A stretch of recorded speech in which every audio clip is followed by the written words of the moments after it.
Hi, and welcome to Pretty Informative. This is the first video in my new series, and to start us off today, I'm going to be talking about social proof. We're also going to be doing some sort of an eye look with the Juvia's palette, The Festival, and Afrique. So, what is social proof, and why do we care? Basically, social proof is a term coined by a man named Robert Cialdini in his 1984 book, Influence. Does that sound familiar to anybody? Influencer. Basically, it's a psychosocial phenomenon where in times of uncertainty and in uncertain situations, people copy the actions of others. And its shorthand is conformity. It's also known as informational social influence. So, since 1984 in his book, it's become one of the biggest marketing tools of the modern era. And that's great. Social media has made advertising and self-promotion for free accessible to all kinds of groups that it wouldn't have been accessible to before. So why do we care in terms of fat activism or fat acceptance? Well, when we talk about influencers, an influencer is a leader in a marginalized group that has not had a community. Fat people are actively encouraged to avoid each other, right? You want to be the good fatty. You don't want to be the one who is seen with all the other fats. So we're actively taught to hate each other. When we find this community, it's like a breath of fresh air. Finally, we're not alone. We see other people that look like us, that sound like us, that have experienced similar things that we have. And that's where all of the social power from social proof comes in. But without the phenomenon of conformity and social proof, Instagram, Facebook, YouTube creators, even like Yelp and TripAdvisor, they wouldn't exist. But we are all searching for the approval and opinions of our peers. Now, how do we choose who we're going to listen to? How do we know which review is most important? How do we know which person we're going to follow, listen to, and let influence us? If you've ever shopped on Amazon, would you go for something that had 4-star reviews, but it had, maybe 700 verified purchasers? Or would you go for something a little newer with 5 glowing 5-star ratings? Odds are you're going to pick the tried and true, the one that has the hundreds and hundreds of trusted reviews. And the same thing applies to an Instagram community. Why do we care? So in evaluating the communities that we're a part of on social media, we have to look at who's leading those conversations. And how did they get there? And are they accountable? Are they honest? Are they trustworthy? Or do they just have a lot of follows? Now, that's not to say it's a bad thing to want exposure, especially for marginalized communities. But when it comes at the expense of the members of that community is when we really have to stop and think. So one of the main reasons that social proof works as a marketing tool is that when people are unsure of a situation, unsure of how to act, what to do, what to choose, they look to a trusted peer group. Now that may be someone who's actually their peer, or it may be something that they desire, somebody that they wish to be more like. So if you look at it in terms of the hashtag BOPO, someone new to BOPO is likely vulnerable. They're marginalized. They're looking for guidance. And when you see hashtag BOPO and your first glance view is a beautiful woman with a little bit of a jiggle, pretty, colorful, bold hair, and easy to digest platitudes, you're hooked. And when you see that 1 million people agree with you, why wouldn't you follow that person? Why wouldn't you allow that person to become your leader? Another thing that people in the fat community, but also all across all marginalized communities, we experience hatred, bigotry, gaslighting, all of the reasons why we shouldn't be who we are. Now imagine you and your group of 1 million friends, you finally feel good. Maybe once in a while something doesn't sit quite right with you. But hey, imagine one day you're looking and you see an account that says this person, this leader, this BOPO icon, you see a comment accusing that they're racist. You see a post talking about how they stole their content from someone smaller, from someone with more marginalizations, from someone with less of an audience.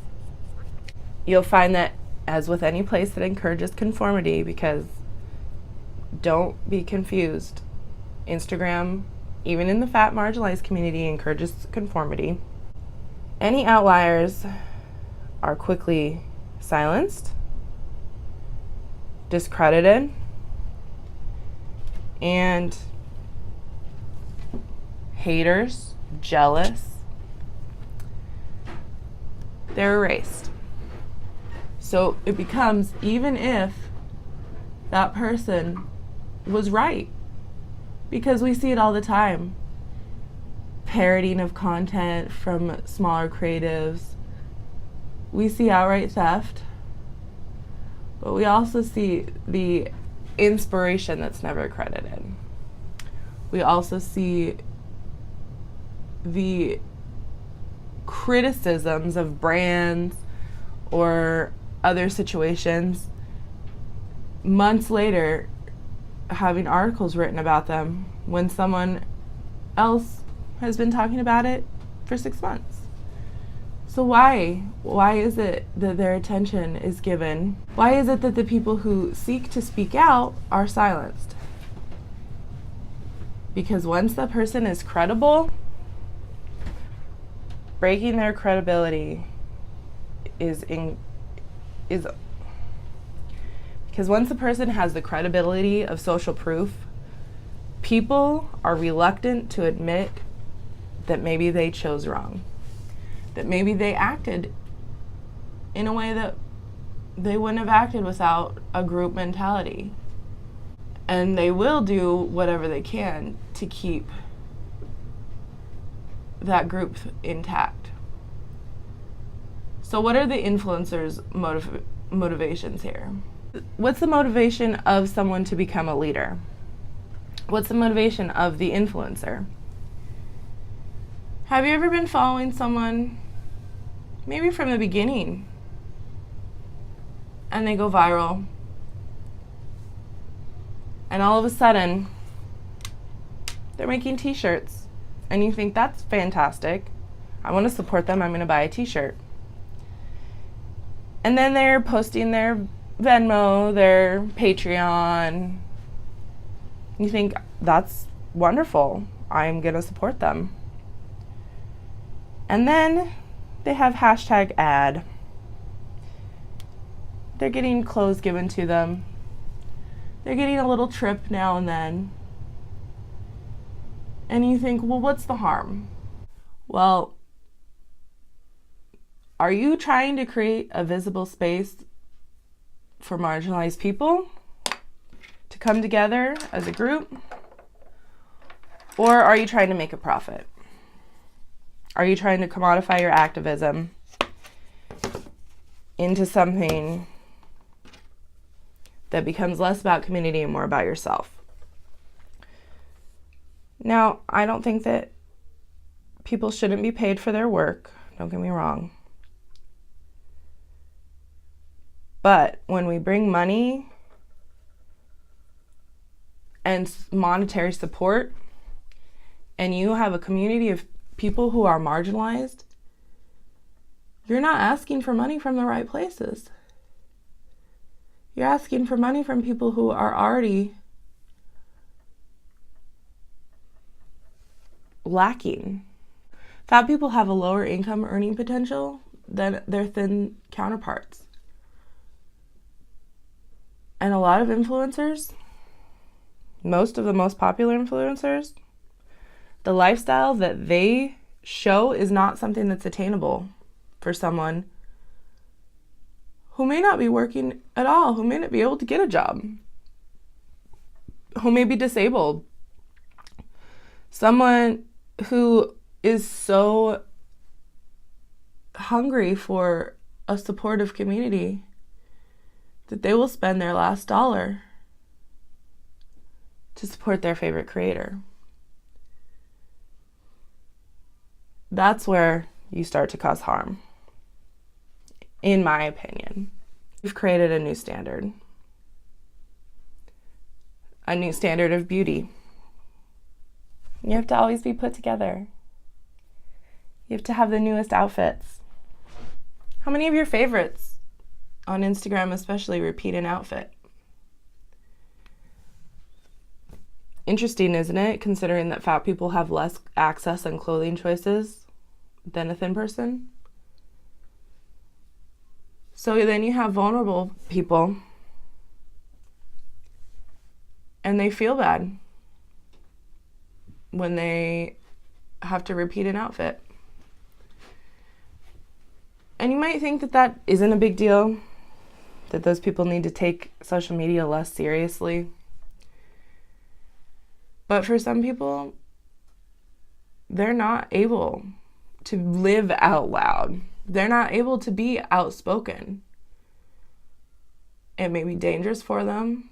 They might not have the support, or they might just not be ready. All of those things are just fine. But all of those are reasons to be careful with the portraying a false narrative, a false benchmark, a false level, and say, this is also achievable for you. You deny your own privilege. You deny the effect that social proof has had on you. And that's not to say that there's no one out there who is addressing this with their following.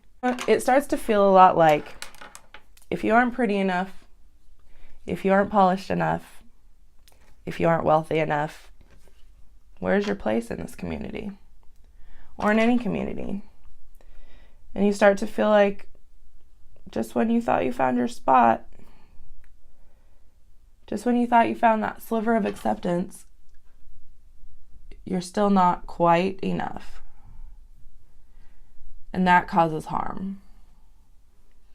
And that causes harm to the very people that they are purporting to be supportive of. And that's why we need to be critical about who our leaders are and what we're portraying and the effect that it's having on people.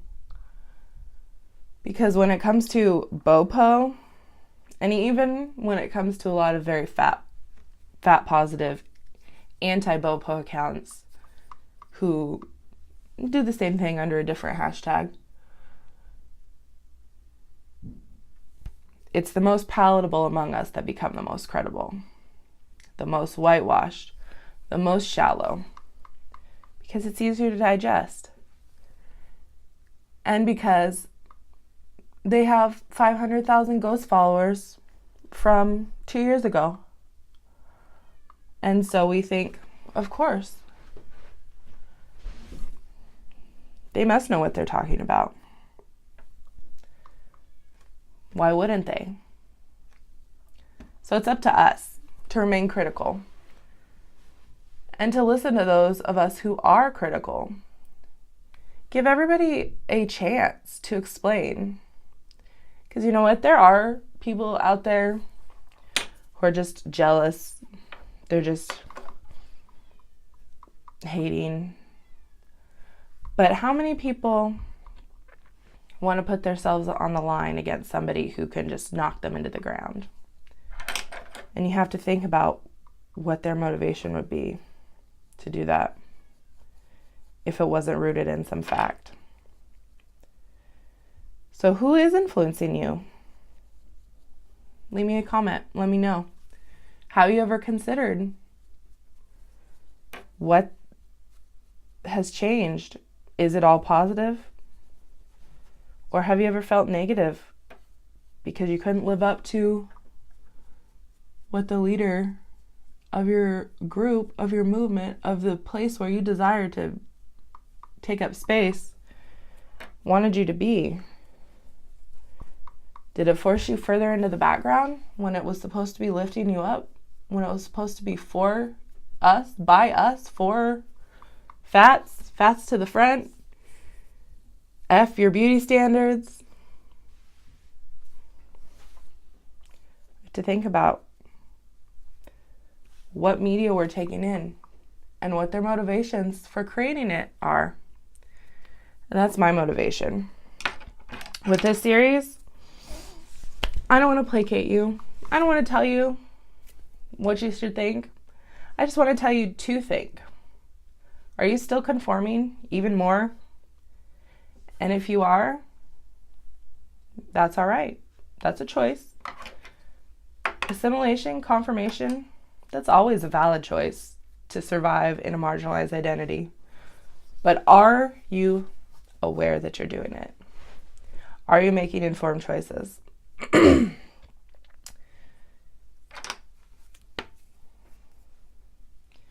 this is almost done, I think.